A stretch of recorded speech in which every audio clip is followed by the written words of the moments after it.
It was our first Christmas as a married couple, and my mom wouldn't stop calling.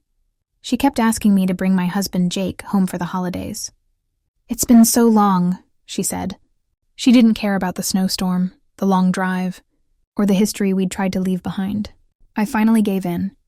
Jake wasn't excited about the idea, but he didn't argue either.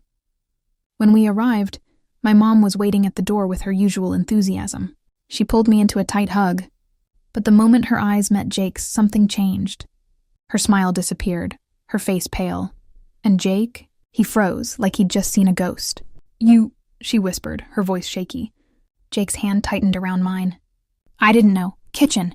"Now," Mom said abruptly. Her voice was sharp, almost commanding. Before I could say anything, they both walked off, leaving me standing in the entryway completely confused. I could hear their muffled voices coming from the kitchen, rising and falling, but I couldn't make out the words. The tension was suffocating. After what felt like forever, they finally came back into the room. Jake's face was pale, his jaw tight. My mom's eyes were red, as if she'd been crying. She grabbed my hand, squeezing it hard. "We need to talk," she said. I sat down, my heart racing. "Okay, what's going on?" "Someone needs to start explaining because this is getting ridiculous." Mom glanced at Jake, then back at me.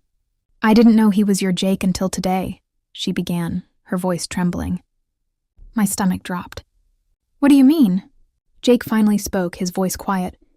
"Your mom saved my life." I frowned, confused.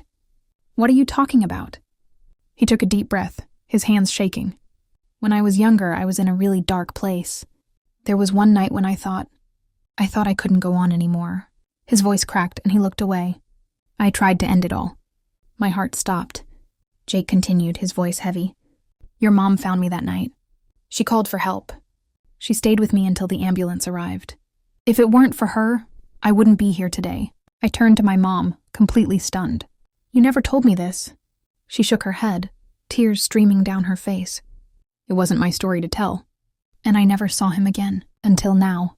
Jake's voice softened.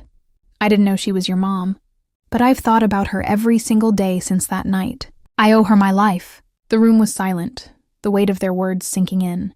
I looked at Jake, my heart breaking for him.